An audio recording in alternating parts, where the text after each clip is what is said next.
matchup for Braverman, from what I can tell. It looks like Korey's deck is pretty well set up here. I mean, yeah, Korey's deck, this should be good against what Mono Red is doing. You start with the 2-drops, 4 Soulfire Grandmaster and Seeker of the Way, both in 4-ups. The 8 lifelink creatures in the main deck is not going to be good for Mono Red. On top of that, I mean, he's got to like the fact that there's no Hordling Outburst in Korey's deck. That's one of the best cards against Mono Red. But there's, on the flip side, there's main deck copies of Anger of the Gods in Korey's side. This is going to be difficult for Braverman. Yeah, and of course, Braverman's not working with perfect information either. He doesn't know what Korey's up to. Korey might have an idea of what Michael's playing since he's at the top of the standings and has been the star of the show thus far. You know, we did see Braverman last round, so we'll briefly touch on what he's doing, which is mono red aggro with 4 Zergo Bell Strikers, 4 Lightning Berserkers, 4 Eidolon the Great Revel, couple copies of Goblin Heel Cutter, 1 Goblin Rabble Master. Sometimes you see players play 4, but he's only playing 1. Spells, 4 Lightning Strikes, 4 Hurling Outbursts, 3 copies of Dragon Fodder, 4 Stoke the Flames, and then 4 copies of Wild Slash, 21 Mountains to tie the room together. And that's what you've got for this particular match between these two players. Braverman, again, in first place at this point. McDuffie, 8-1. He's off to a great start, and we'll see what ends up happening here if Braverman can stay undefeated and stay on top of the standings, or if McDuffie can get a big win here and move closer to making elimination rounds, which is so important for him. Yeah, remember his only loss, he's been on camera once, and that was his only loss so far in the tournament. 4-0 in Legacy, we watched it in Standard yesterday. McDuffie is just, it's an interesting case where, you know, the mental aspect of Magic is so interesting to me always, where he's been playing Magic for a pretty long time, and he's a pretty young kid. I think he's 22 or 23, and he just is always in day 2 of competition. He's always near the top of the standings, but if you look at the top of the standings, after all is said and done, you will typically find him in between, you know, 9th, 10th, 17th place. It's never a bad tournament for him. It rarely happens, but he even said, you know, I have to be doing something wrong to just always be missing or something, you know. I mean, I can certainly associate with that. That's, if I talk about when I was playing, that was the same way. And yeah, it does get to you after a while. You know, you say, okay, I'm winning 60% of my matches. I'm day 2ing every event. Yeah. I'm not top 8ing anything. Yep. This is, you know, yeah, at some point you really start to wonder, okay, is there something about mental preparation? Am I playing differently in my big matches? Yeah, and the way that, of course, the Magic community, you know, the way that we view results, and this I think applies to everyone, is, all right, who won the tournament? All right, what made the top 8 of the tournament? And then, you know, maybe some people, you know, your Jerry Thompsons of the world, the people who are really looking for information will dive through 9th through 32nd place and see what kind of decks and who are the names in there. And of course, you can have a successful career, you know, having those finishes, you know, the occasional top 8 and then getting 9th through 16th a lot of times, be it on the Grand Prix circuit, be it on the Open Series circuit, just accumulating those points. But when you're playing the tournaments, especially Korey, if you ever met him, he plays to win tournaments. I mean, yeah, you can certainly get a lot of middle finishes and end up, you know, getting pro invites, acquiring a lot of points. But there is that part, you know, at some point you play the game to hold the trophy at the end of the tournament. Yeah. That's what you're here to do, and that's what he's here to do. And again, he's won PTQs, he's played on Pro Tours, he's had good finishes at Pro Tours, he's played in Grand Prix, he's had good finishes in Grand Prix. He's played in Open Series events. I've commentated one that he's won. I mean, he's a very, very skilled player. As he takes a look at his opening hand right now, we'll see if he can find something that he likes here. There's the 7th card. Hand looks pretty good. Seeker of the Way. I think he has a copy of Myth Realize, a Temple of Triumph as well. And looks like he's going to be on the play here as he's kept his hand. Yeah, well, I'm looking forward to seeing Myth Realize this game. On turn 1, that's certainly where you envision the card when you put it in your deck. It's going to be at its strongest. Now, in a matchup like Mono Red, how good is the card? Maybe not too much. It's going to be pretty slow. You may just want creatures that are creatures immediately. Something like Seeker. Here's Temple to get us started here for round number 10. Take a look at the top card. It'll become the bottom card. We're going to head back Braverman's way. See if Braverman has a turn 1 play here. Has quite a few in his deck. We saw Wild Slashes last time he was playing against Ross Merriam. This time it'll just be a Lightning Berserker, and he'll pass the turn back over to McDuffie. Yeah, the turn 1 Lightning Berserker pretty much is just announcing your plans here. Letting it be known to the world what you're up to? Yeah, but there's very few decks that can play this kind of card. Keep in mind, McDuffie does have 4 copies of Treasure Cruise in his deck, but he is not a Jeskai Ascendancy deck. Oftentimes we see Treasure Cruise go side by side with Ascendancy in Jeskai because, of course, it lets you fill up the graveyard. But just taking a more honest approach, just basically saying Treasure Cruise is a super good card, and I want access to a bunch of them. Yeah, that seems pretty reasonable. You see it in the Ascendancy decks because it really, it helps those decks combo off very little. If you have 4 Treasure Cruises and 4 Jeskai Ascendancies, as long as your deck's full of spells, you can have a big turn with Ascendancy. That said, we see this a lot of times in this Jeskai aggro or mid-range decks where they're really just playing Treasure Cruise as a fair card.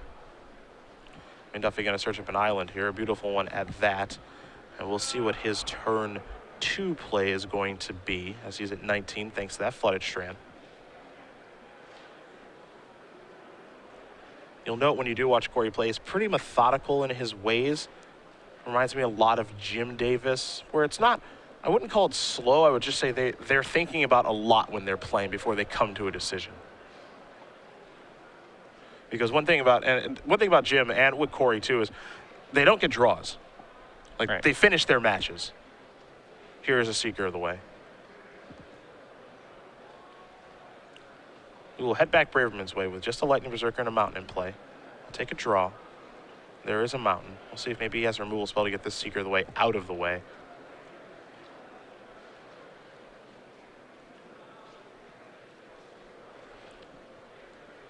Looking on Braverman's side, Korey may just offer a trade if he attacks because it will trade with Michael's mana.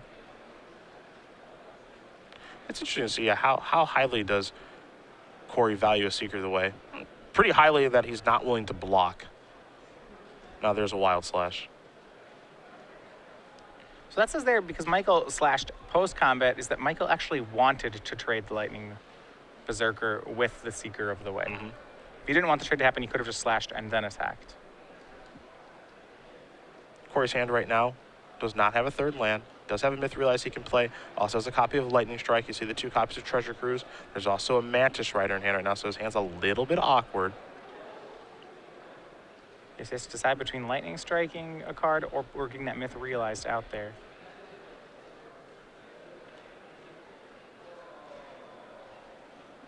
He's going to go with Myth Realized.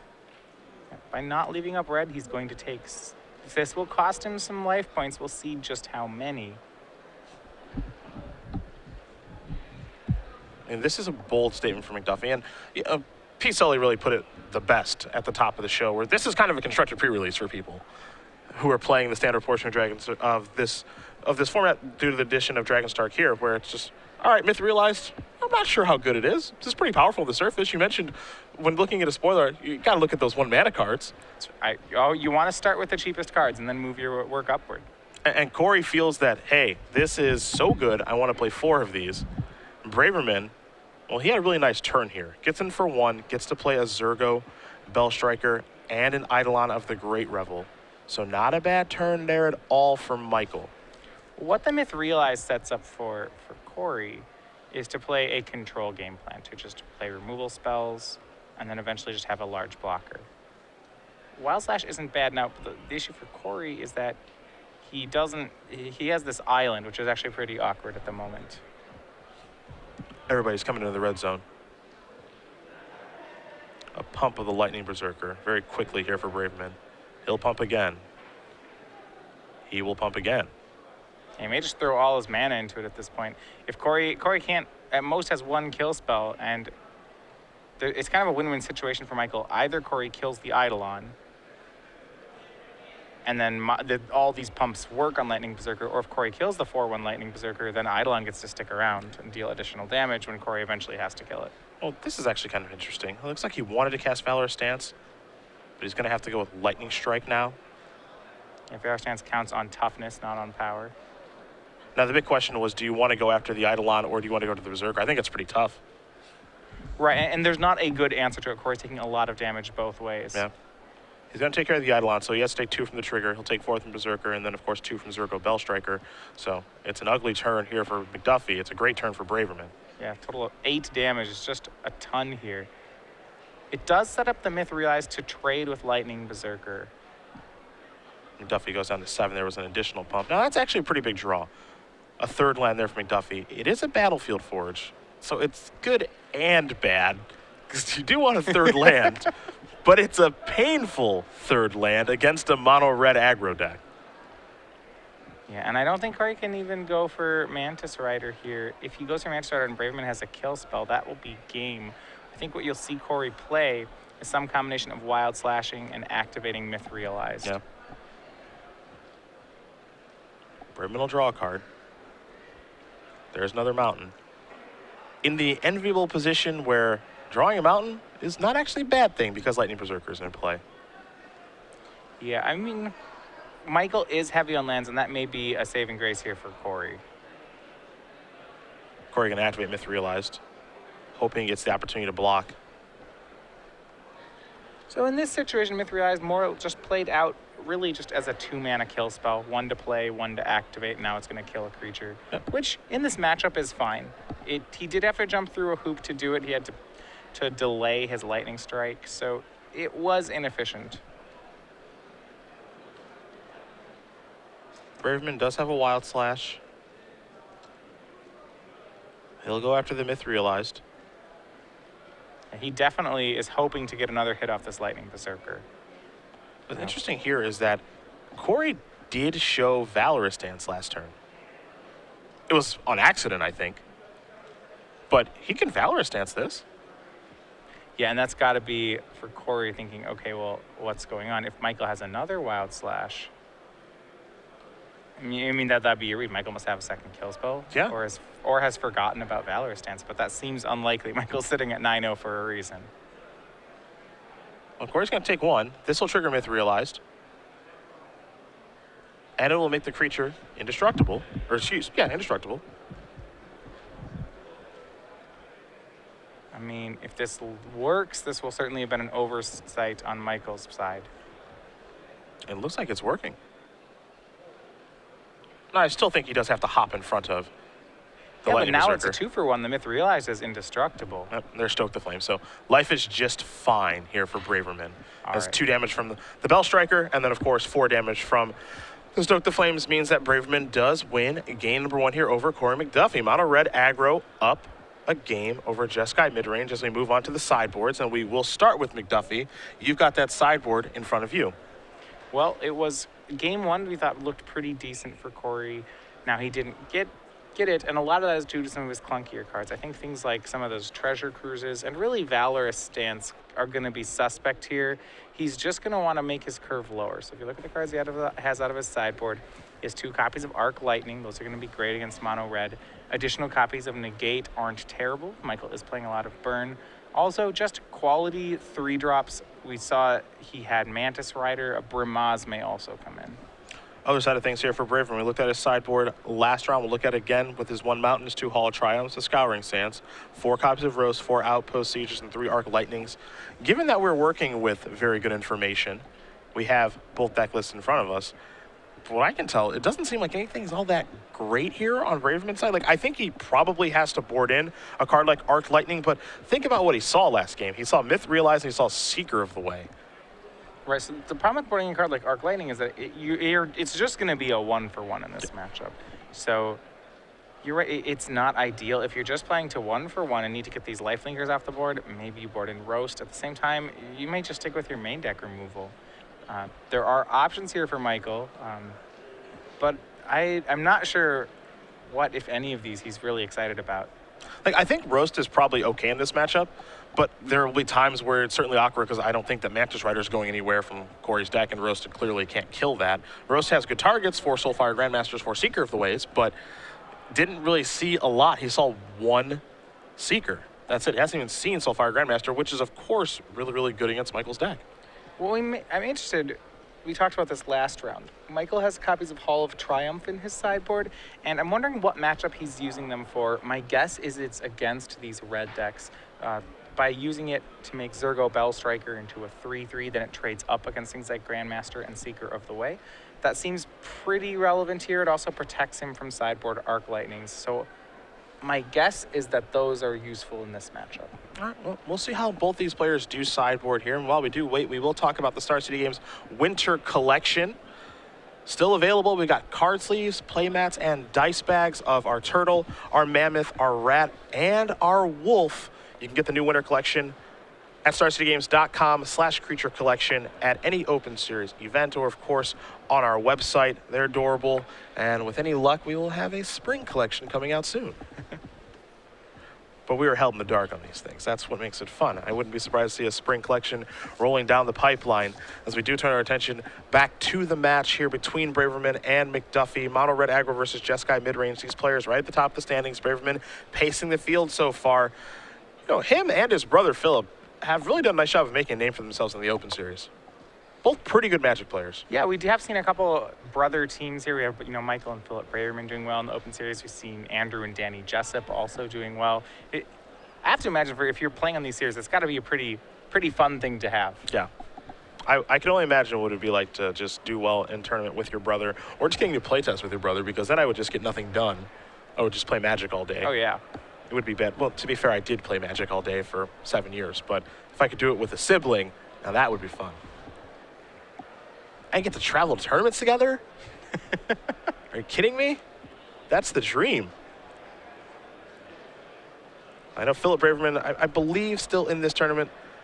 We have seen him top 8 invitationals before, saw him top 8 last year invitationals. He's done well in Open Series events. He's top 8 in numerous of them, loves to play Miracles and Legacy. And this is the brother Michael, who is off to a great start yet again. He's 9-0. Top 8 at our Season 3 Invitational 2 years ago in New Jersey. And if he keeps things rolling here, we'll see him in the elimination rounds tomorrow morning. One of the few players to be doing very, very well with Mono Red Aggro this weekend. Has found a build that he likes, cutting back on Goblin Rabblemaster. Only one of those. Yeah, and that's been very interesting. His deck is very low to the ground. Just the one main deck Rabblemaster. No additional copies in the sideboard even. That's weird. You know, you think of, when you think of red, you think of Goblin Rabblemaster in Standard, and just only seeing one of these. But I know that Patrick Sullivan has been a big fan of Hordling Outburst in these low-to-the-ground red decks and hasn't loved Goblin Rabblemaster because it's fairly easy to kill. A lot has to go right for you to have a Goblin Rabblemaster game. And these mono red decks do want to go pretty wide, and that's where Hordling Outburst and some other cards really do play a role. Dragon Fodder as well, cards that Braverman does have in his deck. I think what the deck, it's done very well for right now is that kill spells are bad against Braverman's deck. His creatures are either 1 mana or they're cards like Hordling Outburst. And if you know, there's this thing that if you play a lot of creatures that do not interact well with removal, then if you just put something like 4 Rabblmasters in your deck, then their opponent's removal is going to find its way to your Rabblmasters. So Braverman's just going to the next level of that and just not playing anything worth killing. You know, it'd be very hard to keep a card like Hero's Downfall in against this mono red deck. Yeah, it's too inefficient. Right. Mystic Monastery to start things off here for McDuffie, a Mountain and Zergo Bell Striker for Braverman.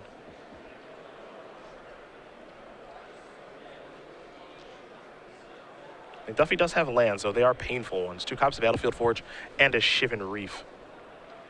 Yeah, and he may have one of his copies of Anger of the Gods in hand, or his setting up for something. He had the option of Seeker of the Way, but he's protecting that for this turn. It has to Anticipate and a Lightning Strike in hand. Looks like he's going to take 2.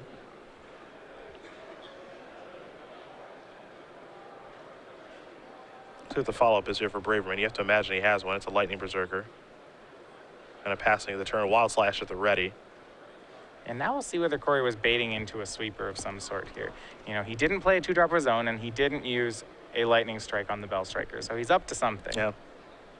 This is Anticipate. Bramaz, Temple of Triumph, and Soulfire Grandmaster are the options here for Korey. All pretty good cards, so he's going to set those down and take a look at the grip. Yeah, Bramaz would be great here. It's just about the right size 3-drop for the board. He does have to be worried about the Lightning Striker, however. Yeah, Berserker is nice in this deck. I like that card a lot. Well, it's having so good at trading. Yeah, it's great at trading, of course. Having a mana sink is really good too. You mentioned whenever the mono red deck draws its 5th land, they've probably lost, and that's no longer the case. It plays very well with removal. It's the kind of card that it's easy to kill, but you have to do it if you're on the other side of the table, because this guy can just deal tons of damage. McDuffie will draw a card. Looks like he selected Bramaz. Maybe safe for Bramaz here. There's a basic mountain.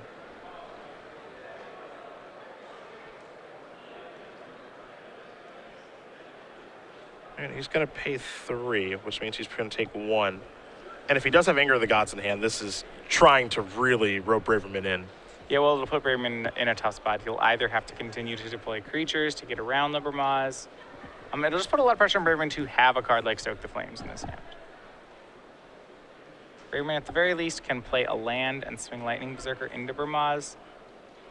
They would trade. It would cost Michael his whole turn. That would be a great... Korey would probably be fine with if that's how things end up playing. There's a Stoke. Okay. And that's the cleanest answer Michael could have had. And it also forces Michael to just have it that turn, I think. So if Yeah. you're Korey, it's like, I wish I had my creature, but that's not so bad. Yeah, that was the only way that Michael could just easily get rid of the Bramaz if he did. It was a really good check. If Michael has it, Korey takes 2. It's not a big deal. But if Michael didn't have the Stoke the Flames, then he probably would have to pay either 2 cards or 1 card into turn to get rid of Bramaz. Basic Plane's a pretty nice draw step here for Korey. That's a Seeker of the Way with Lightning Strike at the ready. So combat could get a little bit hairy here for Braverman. You have to imagine he's going to tread pretty lightly as he takes a draw step. Yeah, good patience on Korey's side. He wanted to wait until he had a spell up before playing Seeker of the Way. He didn't want it to eat something like a Wild Slash. Korey flooding a little bit at this point. Does have 2 lands left in his hand, then Stoke the Flames and Lightning Strike. Those are the 4 cards he does have left. Braverman, quite a few cards at this point, does have Wild Slash. So he wants to move forward here. And on Braverman's side, there's no shortage of removal. He does have Wild Slash and Lightning Strike available. He just has to decide how he wants to get rid of the Seeker. His biggest worry would be that if he tried to kill the Seeker outright, that Korey would play Valorous Stance. That would cost Michael not only his kill spell, but his entire turn, because it would give Korey a 3/3 indestructible lifelinker. And we saw Valorous Stance last game. Both creatures going to come into the red zone. For Michael, you have to assume, it's reasonable to assume that Korey has some sort of instant. He's going to go for a play here. Oh, yeah. You don't know which one to play around, but you have to assume at least 1 spell, potentially 2. I mean, there's a world where he could have 2 copies of Wild Slash. It is, I think, rather unlikely. By doing it in this order, it means that if Korey does go for any sort of removal, Michael will be able to trade Wild Slash with the Seeker.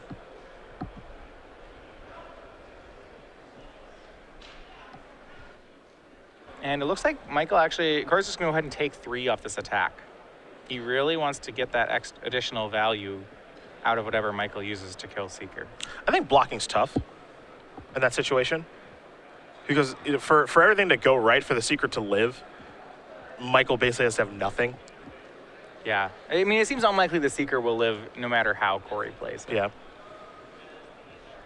So it's kind of this minor game of one-upsmanship, I think. And that's it, because everything's an instant. Michael will go ahead and wait till... What I like how Michael's play this is because he didn't force any action. Now he gets to play this game on Korey's turn and use Korey's mana again. I like this a lot.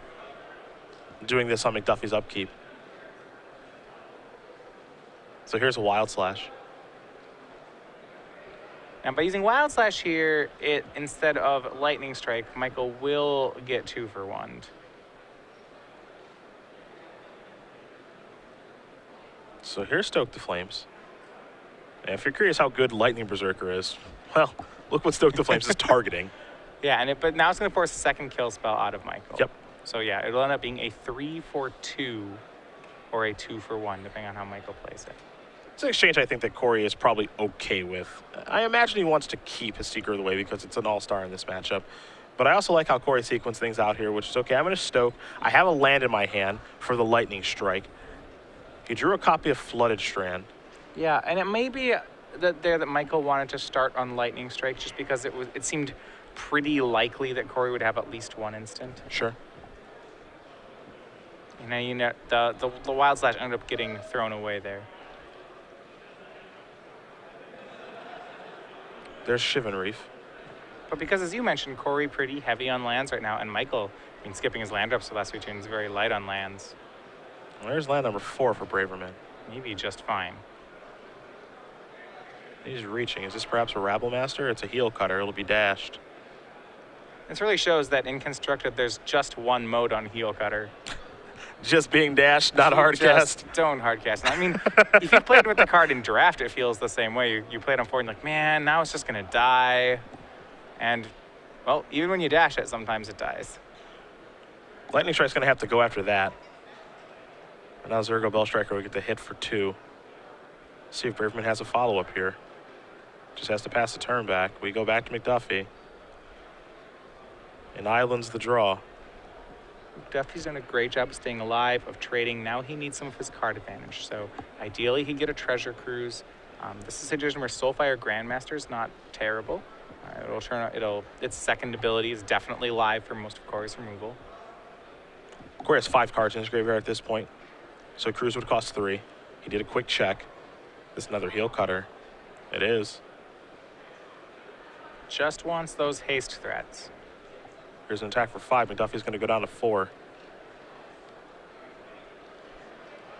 There's a mountain. Heel cutter back to the grip. It's spell or bust now for McDuffie. And this is the second time in a row that we've seen a matchup where we walked into it saying, hey, this might be tough for mono red, but Braverman just continues to prove us wrong. Yeah, why lose when you don't have to? Michael Braverman going to win this match here over Korey McDuffie, 2-0. Mono red aggro will take care of Jeskai mid-range. Pretty straightforward stuff there, you know, for on Korey's side of things. The mana issues game 1, a little too much game number 2, but